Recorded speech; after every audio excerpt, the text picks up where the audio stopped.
உலக அதிசயங்கள் 7 என்று சொல்லுவார்கள். சத்தியமாய் எனக்கு அதில் உடன்பாடு. உலக அதிசயம் என்றால் அது ஒன்றுதான், அது நம் தாய்மொழி தமிழ்தான் என்று இந்த மன்றத்திலே சொல்லிக் கொள்வதிலே மற்றற்ற மகிழ்ச்சி அடைகின்றேன்.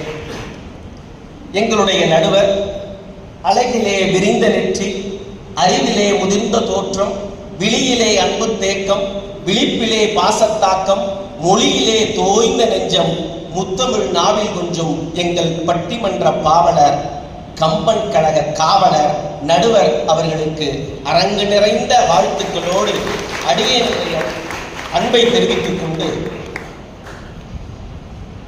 பெரியோர்களே, 10 மாதம் சுமந்து ஒரு சிசுவை இந்த உலகிற்கு தருகிறாள்.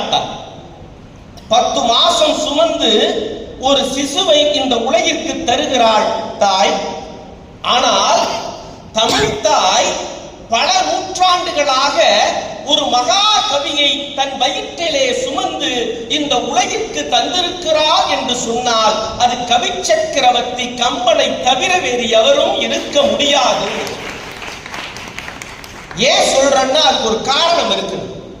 உலகத்தில் உள்ள எல்லா கவிஞர்களும் மொழிக்கு கடன்பட்டவர்கள். உலகத்தில் உள்ள எல்லா கவிஞர்களும் மொழிக்கு கடன்பட்டவர்கள். ஆனால் மொழியே கடன்பட்டது என்று சொன்னால் அது எங்கள் கவி சக்கரவர்த்தி கம்பனிடம்தான் என்பதை பணிந்து சொல்லி அற்புதமான ஒரு தலைப்பை நடுவர் பெருமான் எங்களுக்கு தந்திருக்கிறார். கம்பனுடைய கருத்துக்கள் சேர வேண்டிய இடம் குடும்பமா அல்லது சமுதாயமா என்று அற்புதமான ஒரு கேள்வியை எங்களுக்கு எழுப்பியிருக்கிறார். நான் எதிரணிக்கு ஒரே ஒரு வரியிலே ஒரு விஷயத்தை சொல்லிட்டு என்னுடைய கருத்திற்கு போகலாம் என்று நினைக்கிறேன்.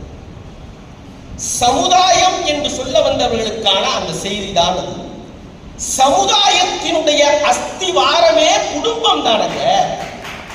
சமுதாயத்தினுடைய அஸ்திவாரமே குடும்பம் தானே. குடும்பத்தினுடைய கூட்டு கலவைதான் சமுதாயம்.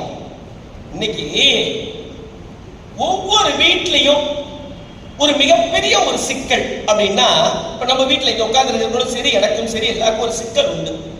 என்ன அப்படின்னா, நம்முடைய பிள்ளைகள், நாம பெற்ற பிள்ளைகள் நாம சொல்றத கேட்டு நடந்து நல்லா படிச்சு நல்ல வேலைக்கு போயிட்டா அதை விட மகிழ்ச்சி இந்த உலகத்தில் ஏதாவது உண்டா? இல்ல. இப்ப ஒரு